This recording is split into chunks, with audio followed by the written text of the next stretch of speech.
에스더 4장 14절 말씀입니다. 봉독은 7절부터 17절까지 봉독하겠습니다. 7절입니다. 시작. 모르드게가 자기가 당한 모든 일과 하만이 유다인을 멸하려고 왕의 금고에 바치기로 한 은의 정확한 액수를 하닥에게 말하고 또 유다인을 진멸하라고 수상궁에서 내린 조서 초본을 하닥에게 주어 에스더에게 보여 알게 하고 또 그에게 부탁하여 왕에게 나아가서 그 앞에서 자기 민족을 위하여 간절히 구하라 하니 하닥이 돌아와 모르드게의 말을 에스더에게 알림해 에스더가 하닥에게 이르되 너는 모르드게에게 전하기를 왕의 신하들과 왕의 각 지방 백성이 다 알거니와 남녀를 막론하고 부름을 받지 아니하고 안뜰에 들어가서 왕에게 나가면 오직 죽이는 법이요 왕이 그 자에게 금규를 내밀어야 살 것이라. 이제 내가 부름을 입어 왕에게 나가지 못한 지가 이미 30일이라 하라 하니라. 그가 에스더의 말을 모르드게에게 전하매 모르드게가 그를 시켜 에스더에게 화답하되 너는 왕궁에 있으니 모든 유다인 중에 홀로 목숨을 건지리라 생각하지 말라. 이때 네가 만일 잠잠하여 말이 없으면 유다인은 다른 데로 말미암아 노임과 구원을 얻으려니와 너와 네 아버지 집은 멸망하리라. 네가 왕후의 자리를 얻은 것이 이때를 위함이 아닌지 누가 알겠느냐 하니 에스더가 모르드게에게 회답하여 이르되 당신은 가서 수산에 있는 유다인을 다 모으고 나를 위하여 금식하되 밤낮 3일을 먹지도 말고 마시지도 마소서. 나도 나의 시녀와 더불어 이렇게 금식한 후에 규례를 어기고 왕에게 나아가리니 죽으면 죽으리이다 하니라. 모르드게가 가서 에스더가 명령한 대로 다 행하니라. 아멘. 14절을 중심으로 해서 3, 4분 정도 각자 묵상합니다. 거기까지 보시겠습니다. 하나님을 떠남으로 바빌론에 사로잡혀간 이스라엘. 하나님의 은혜로 다시 돌아와 성전을 재건하고 성벽을 중수하고 또 율법에 따라 회개하는 이스라엘. 그런 역사의 흐름 사이에 유다인들이 멸족당할 위기에 처하는 상황이 발생합니다. 오늘 본문은 바로 그런 상황 앞에서 모르드게와 에스더가 보인 반응을 기록하고 있는 내용입니다. 에스더서는 구약 성경 이스라엘 역사서의 마지막 위치에 있습니다. 그래서 에스라, 느헤미야, 에스더까지가 이제 우리 개역개정, 우리 성경의 순서상 역사서로 우리가 분류를 합니다. 그리고 이어지는 욥기부터 해서는 시가서로 분류를 하고 이사야부터 마지막 말라기까지를 선지서 이렇게 크게 분류를 합니다. 그 이스라엘 역사서의 마지막에 위치해 있는 책이 에스더입니다. 물론 기록된 내용, 여기에 일어난 사건에 대한 때는 이스라엘이 사로잡혔다가 다시 유다와 예루살렘으로 돌아오기 시작하는데 그게 바하사왕 고레스 때 1차 돌아오게 됩니다. 1차로 돌아오고 나서 그게 537년에 돌아오게 되는데 그때 돌아오고 그 다음에 2차로 돌아오는 게 에스라와 함께 2차로 귀환을 하게 됩니다. 그게 기원전 458년입니다. 그 사이에 일어났던 사건이 에스더입니다. 그리고 3차로 느헤미야를 중심으로 해서 다시 돌아오게 되는데 그게 기원전 444년 느헤미야서 성벽 중수하고 관련되었던 사건입니다. 그러니까 성전이 재건되고 그리고 에스더의 이 사건이 유다인이 멸족당할 위기에 처한 사건, 이 에스더의 본문이 사건이 있고 그 이후에 에스라를 중심으로 해서 2차로 귀환하면서 이제 성전 율법에 따라서 다시금 회복의 역사들을 이루고 그리고 나서 3차 느헤미야를 중심으로 해서 귀환하면서 성벽을 중수하고 율법에 따라 회개하고 한 내용들이 역사적인 사건의 흐름은 그러합니다. 하지만 이제 위치되어 있는 것은 에스더가 에스라와 느헤미야 뒤에 지금 위치시켰습니다. 물론 히브리어 성경상으로는 위치가 좀 다르긴 합니다. 이때는 바하사 왕 아하수에로 때에 일어난 일입니다. 아하수에로는 그냥 세계사 속에서는 크세르크세스 이렇게 불려지는 왕입니다. 그래서 기원전 485년에서 465년 정도 사이 때 바하사를 통치했던 왕으로 이렇게 알려져 있습니다. 이 에스더는 바하사 왕 아하수에로가 잔치를 베풀고 왕후 와스디가 폐위되는 상황을 기록하면서 시작을 합니다. 그리고 유다인 대적을 처리한 부리밀을 제정하고 그 이후에 아하수에로 왕에 대해서 호평하며 모르드게가 크게 존경받고 그의 모든 종족을 안위했다라고 기록하면서 에스더서가 마무리됩니다. 그래서 크게 두 부분으로 이렇게 한번 나눠보면 1장에서 4장까지는 아하수에로 왕 때에 유다인 멸족 조서가 반포됩니다. 그 조서가 반포된 후에 모르드게와 에스더의 어떤 모습들을 보여주고 있습니다. 그리고 5장에서 10장까지는 바로 그 조서 내용이 실행되기 전에 그들을 유다인을 대적했던 자들을 처리하는 과정 속에서 에스더가 담당했던 역할들, 그 과정들을 기록하고 그 이후에 그 날들을 기념하면서 부리밀이 제정이 되고 모르드게에 대한 평가들을 기록하는 부분으로 크게 구분해서 이해할 수 있습니다. 그런데 에스더서 안에는 하나님의 이름이 등장하지 않습니다. 그러니까 하나님, 여호와 이름이 등장하지 않아요. 직접적인 언급이 없습니다. 그런데 이름이 등장하지 않을 뿐이지 에스더서 전체는 하나님의 섭리 속에 있다라는 게 에스더서 안을 통해서 분명하게 드러나고 있습니다. 언약, 율법, 또 혹은 그런 하나님의 인자심에 대한 직접적인 언급도 사실상은 나타나지 않습니다. 그래서 아주 일상적인 삶의 자리, 물론 왕궁에서 일어나는 일이지만 당시 이방 나라의 정치적인 상황 속에서 닥쳐온 위기를 헤쳐나가는 과정을 사실은 기록해 주고 있습니다. 그러니까 어찌 보면 우리의 삶의 자리 속에서 우리가 살아가는 삶을 생각을 하게 되는 그런 말씀으로 이해할 수 있습니다.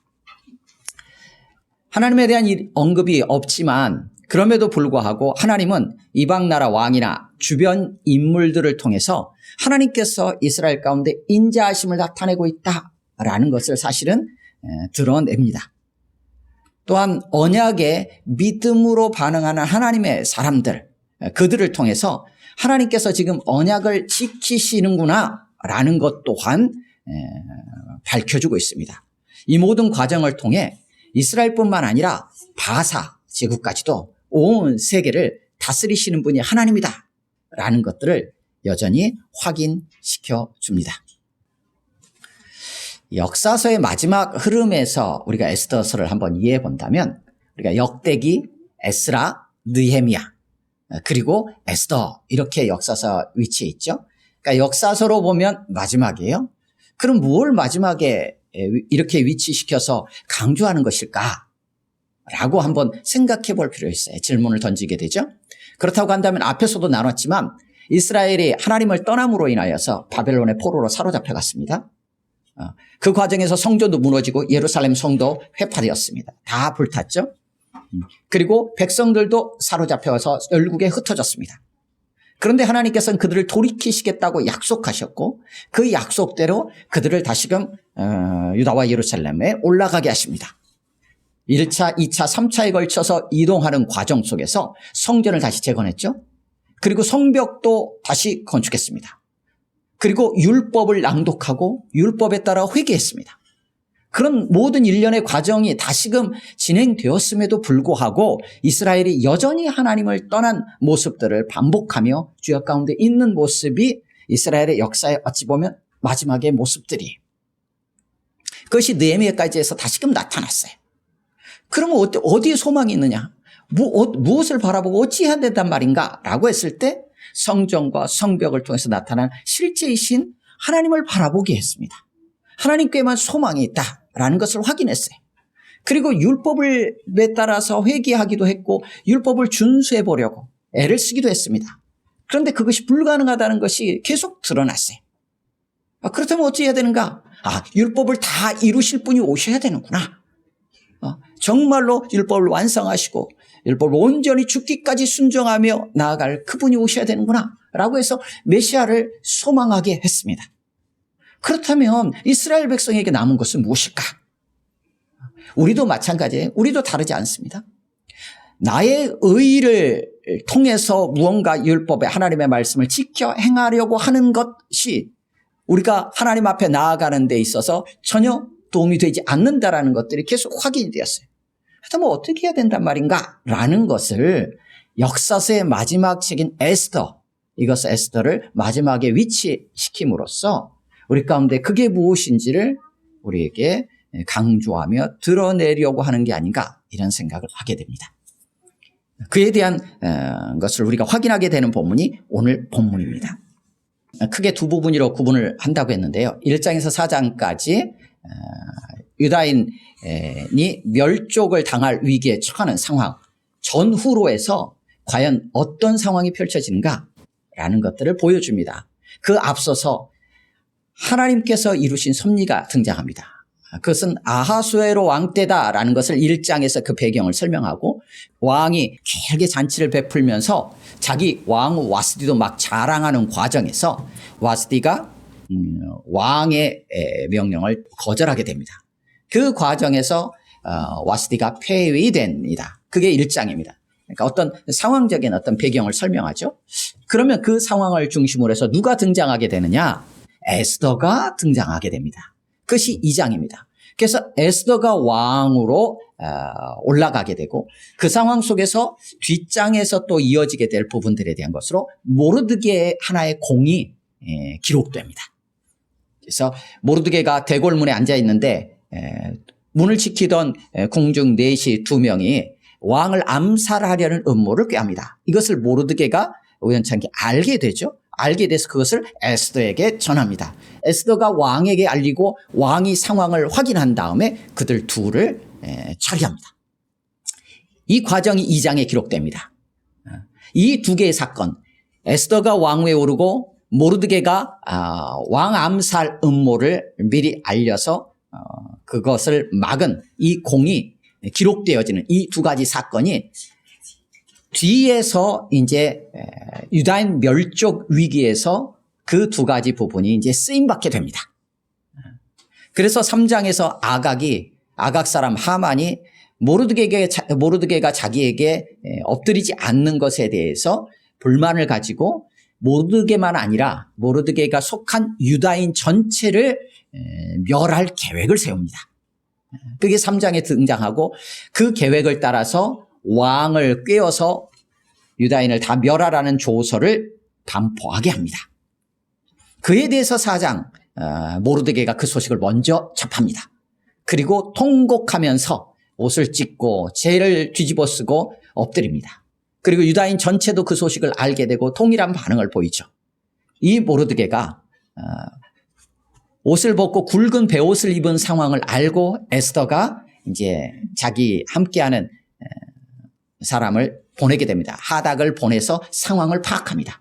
상황 파악을 한 이후에 파악하는 과정 속에서 모르드게가 에스더에게 한 가지 부탁을 하는 상황이 펼쳐지고 그 부탁에 대해서 에스더가 자신이 지금 처한 처지를 모르드게에게 전합니다. 그것은 왕이 나를 찾지 않은 지가 벌써 30일, 한 달이 됐습니다. 근데 왕이 부르지도 않는데 내가 먼저 왕 앞에 나가면 내가 죽습니다. 그러니까 바하사의 규례에 맞지 않는다는 거죠.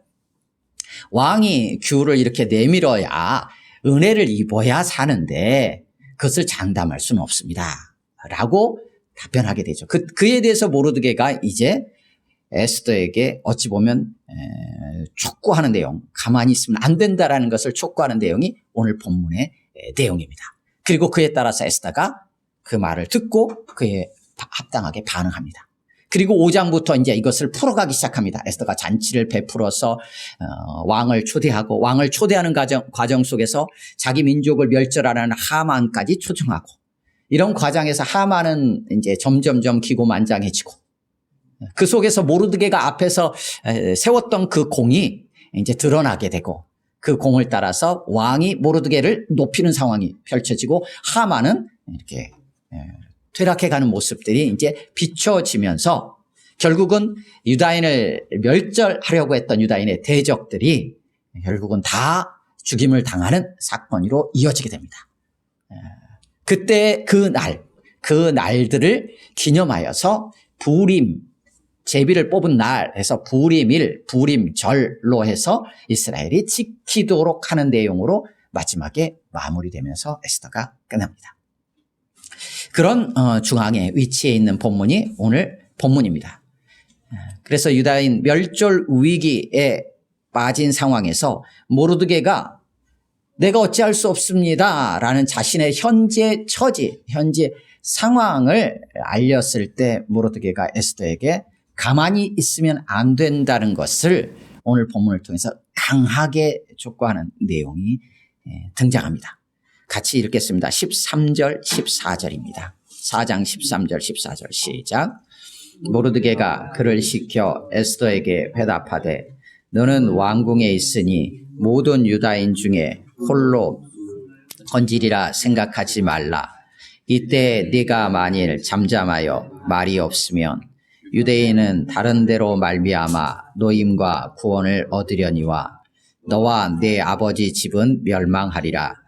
네가 왕후의 자리를 얻은 것이 이때를 위함이 아닌지 누가 알겠느냐 하니. 아멘. 모든 유다인 중에서 네가 왕궁에 있어서 왕후라고 해서 혼자 목숨을 건질 거라고 생각하느냐? 그렇게 생각하지 말아라 라고 경고를 하듯이 말합니다. 왕궁이라는 어떤 물리적인 장소가 결코 너의 생명을 담보해 주지 않는다 라는 것을 확인시켜 줍니다. 에스더가 유다인이라는 거예요. 지금 왕궁에 있기 때문에, 왕궁 밖에 있기 때문에 죽인다는 게 아니라 유다인이라는 이유 하나로 지금 다 죽임을 당하게 되는 상황이에요. 그러게 왕궁이라는 장소에 있다고 해서 결코 거기에서 벗어날 수 없다라는 것을 모르드게는 상기시킵니다.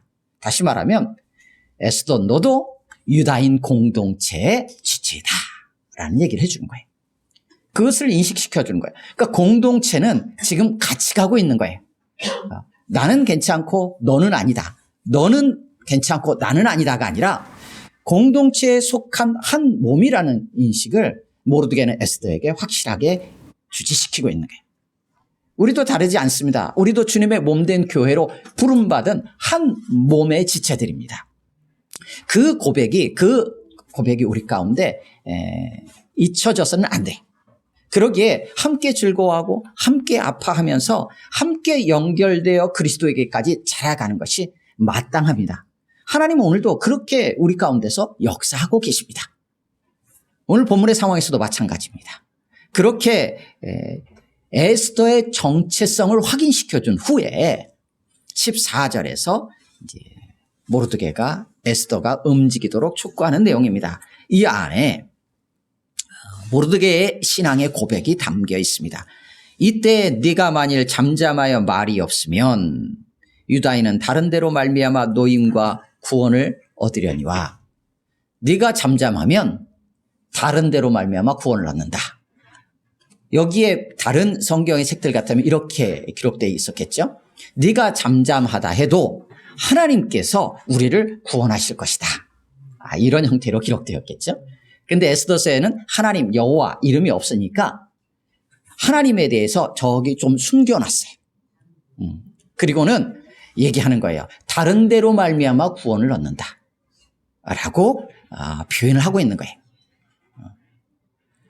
모르드게 안에 어떤 신앙의 고백이 있느냐면 우리는 반드시 구원받을 것이다. 멸족되지 아니할 것이다 라는 그러한 확신, 신앙의 고백이 있었어요. 이 무덤은 단순히 자기 확신이나 자기 신념에서 나온 말이 아니에요. 바벨론의 포로로 잡혀왔지만 지금 모르드게는 하나님의 언약을 기억하고 있는 거예요.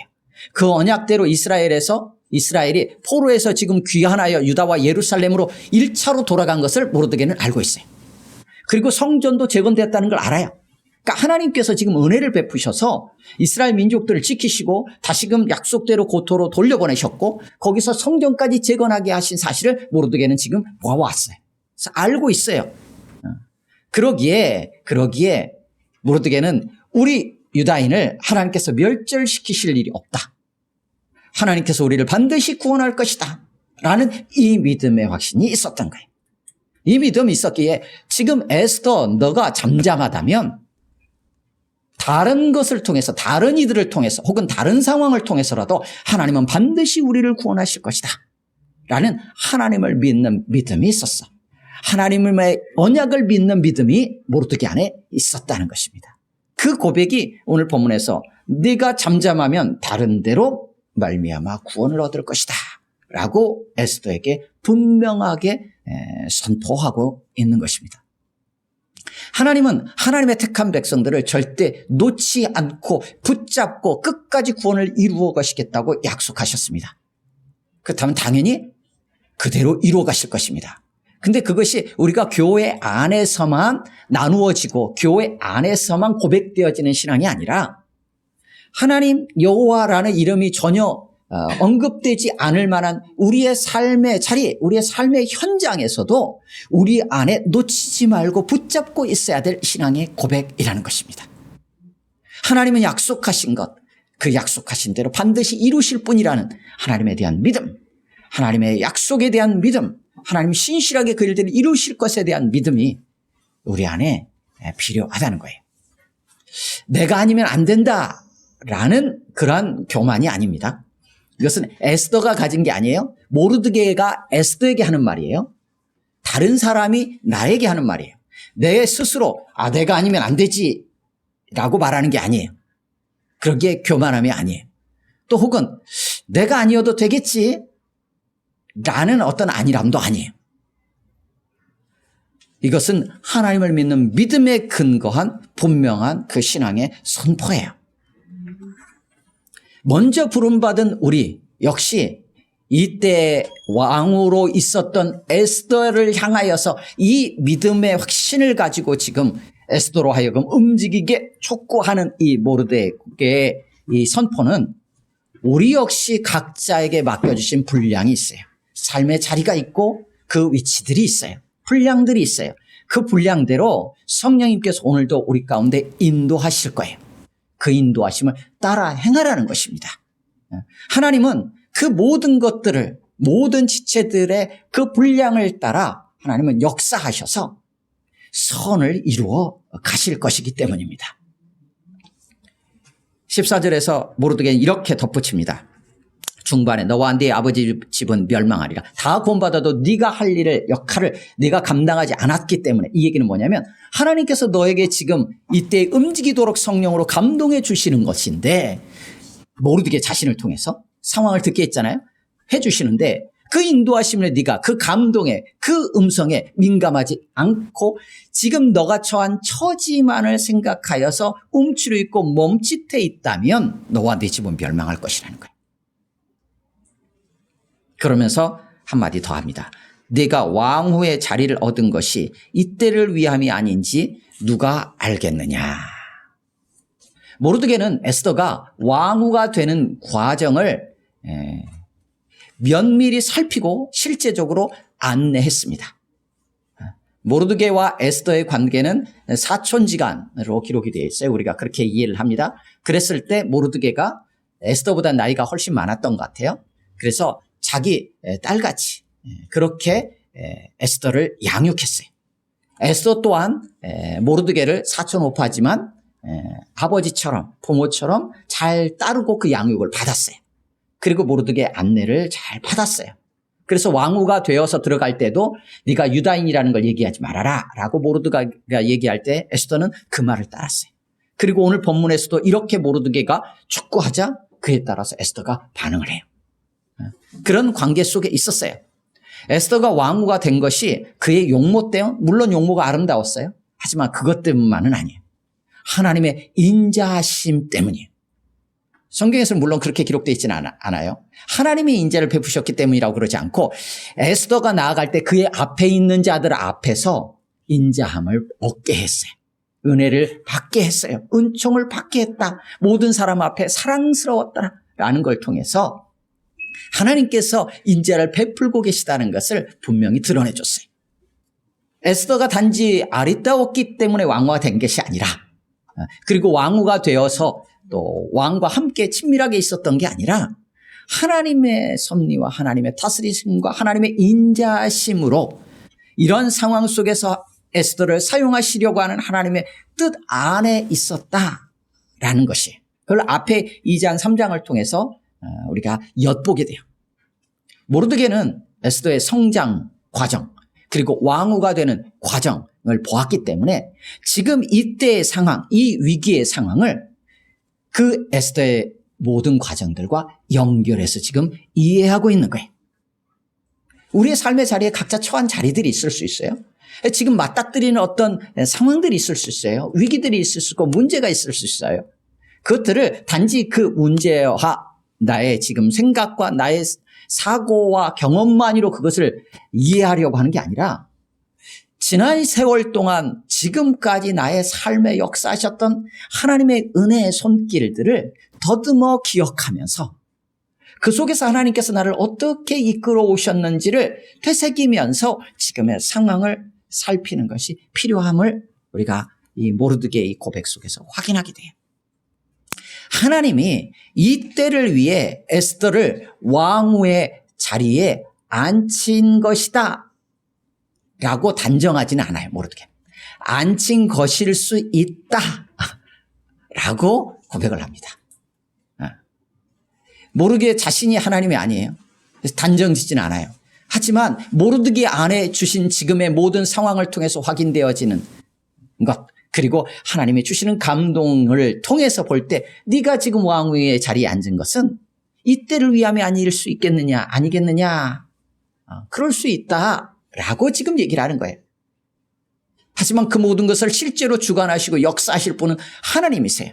그래서 모든 것은 하나님께 최종적으로는 맡기고 자신이 지금 현재 가진 신앙의 고백을 하고 있는 거예요. 우리는 현재의 상황들을 다 알지 못합니다. 우리는 그 모든 것들을 정확하게 하나님의 뜻을 따라서 온전히 판단할 만한 능력도 없습니다. 우리는 가끔 이건 이거야. 누군가 무슨 상황을 말했을 때 그건 이거야 라고 정답을 우리는 너무 쉽게 얘기할 때들이 많습니다. 우리의 경험이 쌓이고 신앙의 연륜이 쌓일수록 너무나 이게 반사적으로 우리의 입에서 툭 튀어나올 때도 너무 많아요. 이거는 조심해야 될 부분입니다. 우리에게 허락하신 삶의 자리는 하나님의 인도하심과 하나님의 뜻 안에 있습니다. 그러기에 허락하신 삶의 자리를 생각할 때 하나님의 인도하심을 신뢰하면서 감사하는 것은 당연하겠죠. 삶의 자리와 시대 상황을 살피면서도 언제나 하나님의 마음에 귀 기울이는 것 또한 역시 필요합니다. 이런 답변을 모르드게가 이런 신앙 고백 아래 에스더에게 하게 됩니다. 그 답변을 들은 에스더의 반응입니다. 16절 같이 읽습니다. 시작. 당신은 가서 수산에 있는 유다인을 다 모으고 나를 위하여 금식하되 밤낮 3일을 먹지도 말고 마시지도 마소서. 나도 나의 시녀와 더불어 이렇게 금식한 후에 규례를 어기고 왕에게 나아가리니 죽으면 죽으리이다 하니라. 아멘. 에스더는 그 모르드게의 말을 받아들입니다. 그리고는 어떻게 하느냐. 자신이 어떻게 해야 될지 지금 모르니까 다 모여서 나를 위해 금식하며 기도해달라 라고 요청합니다. 공동체는 이러한 모습이 필요합니다. 또한 이러한 공동체에 우리가 속해 있기에 그 공동체로 불러주신 것 또한 복이죠. 에스더는 혼자가 아니기에 함께 하나님을 찾고 하나님의 도우심을 구하며 걸어갈 수 있는 공동체가 있었기에 모르드게에게 그렇게 지금 안내하기 시작합니다. 이것을 모르드게는 명령처럼 받아들여서 17절에서 다 행했다라고 되어 있어요. 그러면서 에스더도 나 또한 나의 시녀와 더불어서 그렇게 금식한 후에 왕의 규례를 내가 어기고 이건 바사 왕과 지금 이렇게 대결하는 것처럼 보일 수 있어요. 위험스러워 목숨을 걸고 왕에게 나가겠다라는 거예요. 죽으면 죽으리다. 이것은 목숨 걸고 왕에게 나아가야 하는 상황이라는 것을 지금 설명하는 거예요. 그러면 에스더의 안에는 뭐가 있어요? 내가 이렇게 의지를 굳건하게 하고 내가 굳은 결심을 가지고 내가 지금 왕 앞에 나가도록 지금 도와달라 이런 차원일까요? 그 뒤에는 이게 담겨 있는 거예요. 내가 목숨 걸어도 안 될 그런 상황입니다. 어떻게 내가 할 수 없는 상황이라는 것을 이렇게 지금 표현하고 있는 것으로 이해할 수 있어요. 그럼 다시 바꾸어 말하면 어떤 거예요? 다른 성경의 책들 같으면 이렇게 했죠. 하나님의 은혜를 구했더라. 하나님의 은혜가 아니면 안 됩니다. 라는 어떤 고백과 같은 거예요. 전적으로 하나님께 자신을 맡기는 신앙의 고백이 죽으면 죽으리다 라고 하면서 앞에 기도를 요청하고 함께 도움을 청하는 내용 16절의 에스더의 고백으로 이해할 수 있어요. 예수님은 우리의 생명을 위해 목숨을 거는 수준이 아니었어요. 상황이 쉽지 않아요. 우리로는 해결할 수 없어요. 그러니까 예수님이 인간으로 오셔서 나도 어쩔 수 없으니까 한번 목숨을 걸어볼까? 이게 아니었어요. 주님은 아예 죽으시기 위해 오셨어요. 죽지 않으면 안 되었기 때문에 죽기 위해 오셨고 실제로 그렇게 죽음의 길을 가셨어요. 우리 예수님은 그 십자가 앞에서도 하나님의 주권을 철저하게 인정하고 하나님의 뜻대로 되기를 간구하셨어요. 우리가 주님을 믿고 따라간다면 우리 역시 하나님의 뜻을 따라서 우리가 행하기를 소망하고 그 하나님의 인도하심을 구하고 하나님의 은혜를 구하는 것이 마땅한 거예요. 나의 의지와 나의 어떤 의로서 뭔가를 반응하고 행동하려는 하나님의 말씀이 주어졌어요. 그러니까 내가 해봐야지 라는 어떤 생각을 한다면 에스라, 느헤미야 때하고 다르지 않아요. 똑같아지는 거예요. 구약의 시대 이스라엘 백성들의 모습과 다르지 않아요. 우리가 그들보다 더 나을까? 쉽지 않아요. 그게 아니라 하나님의 말씀이 주어졌는데 그 말씀을 내가 따를 힘이 내 안에는 없습니다. 나는 조금만 상황이 닥쳐와도 나의 연약함으로 넘어질 수밖에 없습니다. 라는 걸 인정하고 그것을 아시기에 주님이 다 이루셨으니까 다 이루신 주님 붙잡기 원합니다. 주님 붙잡는 것조차도 내 어떤 의지로 불가능함을 알기에 하나님께서 성령님을 내 안에 보내주셨어요. 그래서 끊임없이 매 순간 늘 우리 안에 함께 하시며 우리를 인도해 주세요. 우리를 격려해 주세요. 우리가 낙심하여 좌절할 때 우리를 일으켜 세워주세요. 우리를 끌고 가주세요. 그 인도하심에 우리는 마지못해서 가는 걸음이라 할지라도 그 주님, 그 인도하심 그냥 이렇게 따라가는 거예요. 그 손 놓지 않고 가는 거예요.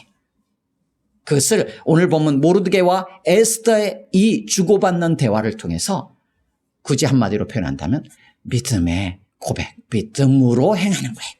나의 의로 말씀을 따르는 게 아니라 믿음으로 따라가는 거예요. 말씀을 정리합니다. 멸족당할 위기 앞에서 모르드게와 에스더의 반응을 통해 이스라엘에게 무엇이 필요한지 분명하게 보여주십니다. 모르드게는 유다 공동체의 지체라는 것을 상기시키고 하나님의 구원하심을 확신합니다. 삶의 자리에 대한 하나님의 인도하심을 신뢰하며 에스더가 허락하신 분량대로 행하도록 촉구합니다. 에스더는 모르드게의 안내를 믿음으로 받고 공동체와 함께 하나님 앞에 엎드립니다. 하나님의 주권을 인정하고 전적으로 하나님께 자신을 맡기며 하나님의 인도하심을 구합니다. 우리 예수님도 약속대로 하나님이 보내신 이 땅에 오셔서 아버지의 뜻을 따라 우리 위해 죽으셨습니다. 그 주님의 몸된 교회로 부름받은 우리, 그렇게 하나님의 은혜와 사랑에 의해 믿음으로 말미암아 하나님의 자녀가 된 우리 또한 그 교회로 자녀로 살아가는 것이 마땅할 것입니다. 하나님의 자녀로 함께 살아가며 자라갈 공동체에 속해 있다는 것, 그것이 복입니다. 삶의 자리를 허락하셔서 각자의 분량대로 행하며 하나님 나라를 이루어갈 수 있음 또한 복입니다. 어떤 상황에서든 하나님 앞에 엎드리고 주님의 다스리심을 받으며 성령님의 인도하심을 따라 믿음으로 삶의 여정을 걸어가는 우리 모두가 되기를 주님의 이름으로 축원합니다. 아멘. 함께 기도합니다. 이 시간 기도할 때 오늘 말씀을 기억하면서 우리 안에 다른 그 무엇, 아니 나는 충분히 그렇다라고 이렇게 생각할 수 있지만 내가 하나님의 말씀 앞에 나의 의지나 나의 의로 행해보려고 애를 쓰고 그로 인하여서 교만하기도 하고 좌절하기도 하고 있지는 않은지 돌아봤으면 좋겠습니다. 오직 믿음으로 주님 따라갈 수 있도록 도와주옵소서. 성령님 우리 안에서 우리를 인도하실 때 그 성령님 손 뿌리치지 말게 하여 주옵소서. 이렇게 기도했으면 좋겠고요. 우리의 맞닥뜨린 상황들 또 지금까지 인도하셨던 하나님의 은혜들을 우리가 잠시 돌아보면서 하나님께 감사했으면 좋겠습니다. 또 함께 할 수 있는 우리 지체들을 또 생각하면서 1, 2분 정도 같이 기도합니다.